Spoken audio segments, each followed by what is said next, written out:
नीतीश कुमार की sir JDU की national team बनी है। विमेन रिप्रेजेंटेशन को लेकर कंट्रोवर्सी जो लगातार चल रही है। 24 मेंबर की कमेटी में सिर्फ 3 विमेन को जगह मिली है, यानी केवल 12.5%, जबकि पार्टी नारी वंदन अधिनियम जो 33% रिजर्वेशन की बात कर रहा था उसकी सपोर्टर रही है। कहकशा परवीन हुई, रूही तागुंग हुई और निवेदिता कुमारी को रोल मिले हैं, लेकिन बाकी जो 88% पोजीशन है वो मेन के पास है। वहीं संजय झा को फिर एग्जीक्यूटिव प्रेसिडेंट बनाया गया है और चंदेश्वर चंद्रवंशी को वाइस प्रेसिडेंट बनाकर ईबीसी पॉलिटिक्स को बैलेंस करने की भी कोशिश दिख रही है। इसमें 2 सवाल उठ रहे हैं कि जो 33% रिजर्वेशन सपोर्ट करने वाली पार्टी जेडीयू है वो खुद 12.5% ही वुमेन को ला रही है, और वुमेन रिप्रेजेंटेशन रियल एम्पावरमेंट है या बस पार्टी में टोकनिज्म बन के रह गया है। इसके अलावा किस तरह से ये जो 24 टीम के मेंबर बने हैं उसमें किस तरह से पार्टी जाति को भी साथ रही है। देखिए, जहाँ तक 24 पदाधिकारियों की जो टीम नीतीश कुमार ने बनाई है उसमें आपने देखिएगा कोई बहुत बड़ा उलटफेर और ऐसी स्थिति नहीं है।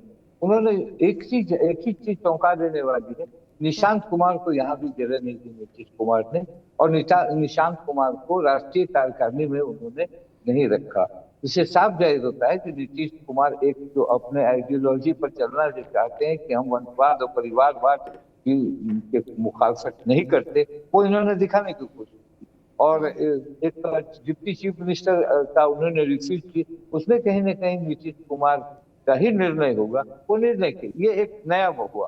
दूसरी बात आपने कही कि महिलाओं का की भागीदारी 12% है। देखिए, इसमें 24 लोगों में 12% की भागीदारी हुई। कहकशा परवीन है, निवेदिता है और एक और है, 3 लोग हैं। तो कहकशा परवीन जो है वो राज्यसभा की सदस्य भी रही, बहुत दिनों तक जनता दल यूनाइटेड में है। तो मुझे लगता है वुमेन एम्पावरमेंट पे थोड़ी बात करनी चाहिए कि नीतीश कुमार ने तो बहुत काम किया है वुमेन एम्पावरमेंट के लिए, और उन्होंने लगातार महिलाओं को पंचायत स्तर से, पुलिस स्तर से ये कोशिश उन्होंने की है। मगर हाँ, जो ये आपने कहा कि जिस तरह से 33% वाला मसला है और जिस तरह से हंगामा बरपा हुआ है पूरे देश में कि ये पास नहीं होने दिया, तो नीतीश कुमार अगर 3 दिए हैं तो देना चाहिए, 2 और देने चाहिए, तो कम से कम 15% तो आना ही चाहिए था महिलाओं को। इसमें कोई दो मत नहीं, क्योंकि जनता दल यूनाइटेड में और भी ऐसी महिलाएं हैं जो कर्मठ से बहुत अच्छा काम करती हैं, बहुत अच्छा बोलती हैं। तो कहीं ना कहीं नीतीश कुमार ने इसको अपने उन दायरे में रखा है जिस दायरे में वो हमेशा रहते हैं। आपने देखा कि संजय झा के बारे में चर्चा चलाई गई कि संजय झा हटा दिए जाएंगे, मगर देखिए संजय झा को कहाँ उन्होंने वहीं पर रखा, संजय झा को। और उपाध्यक्ष जो त्यागी थे, आपको याद होगा, उसकी जगह पर चंद्रेश्वर प्रसाद चंद्रवंशी आए, और कोषाध्यक्ष जो है आलोक कुमार एमपी को बनाया। उसके बाद आप आइए तो एनालाइज कीजिएगा, तो जो 12 लोगों को महासचिव की टीम बनी है उसमें अशोक चौधरी बहुत नीचे है, श्याम रजक को भी लाया गया, श्याम रजक को भी उनके ऊपर लाया गया और कहा अशोक चौधरी समझ रहे, क्योंकि अशोक चौधरी महासचिव, राष्ट्रीय महासचिव संगठन के नाम से जाने जाएंगे कि संगठन के राष्ट्रीय महासचिव हैं।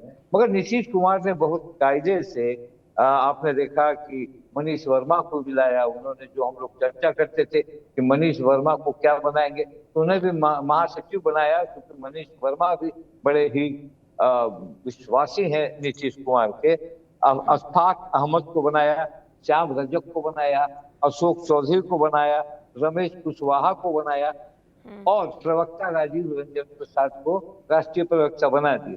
तो मोटा आप अगर मिलाएंगी तो 1-2 छोड़ के पूरी टीम लगभग वही है जो नीतीश कुमार की पसंद है, क्योंकि राष्ट्रीय कार्यकारिणी है। और अब देखिए जिस तरह से नीतीश कुमार मंत्रिमंडल के विस्तार की ओर जाएंगे, और मंत्रिमंडल के विस्तार में देखिए नीतीश कुमार बहुत एक्टिव दिख रहे हैं, कुछ दिनों से काफी एक्टिव दिख रहे हैं, और उनका मानना है कि अब विधायक मत बैठिए यहाँ, कार्यकर्ता सब लोग क्षेत्र में ही लोगों से मिलते रहिए। वो तैयारी आगे की है। स्वास्थ्य कितना साथ देगा ये मैं नहीं कह सकता, शरीर का कोई भरोसा नहीं होता, मगर नीतीश कुमार अभी उस ये में है कि हम अपने पार्टी को और मजबूत करें। हाँ, आपका सवाल जायज है, महिलाओं का मसला है, महिलाओं के मसले में थोड़ी और दरिया दिली नीतीश कुमार को दिखानी चाहिए थी, क्योंकि अभी तक नीतीश कुमार ने महिला आरक्षण बिल जो मैं ये नहीं कहता कि महिला आरक्षण बिल रद्द हुआ, पर इस सिमन की बात जो चली, महिला आरक्षण तो पास हो चुका था 2023 में और वो कानून बन चुका था। और अब ये जिस तरह से यहाँ पर आए हैं, नीतीश कुमार ने अभी तक कोई बयान नहीं दिया, न उसके पक्ष में न विपक्ष में। आप गौर करेंगे और देखेंगे तो नीतीश कुमार महिलाओं के लिए थोड़ा सेंसिटिव जरूर रहते हैं, और महिलाओं ने भी जमकर वोट दिया है उनको विधानसभा के चुनाव में। मगर हाँ, आपने सही पकड़ लिया है, 12% क्यों दिया, क्यों नहीं इस मामले में और बढ़ाया महिलाओं को और भागीदारी अपने राष्ट्रीय कार्यकारिणी में।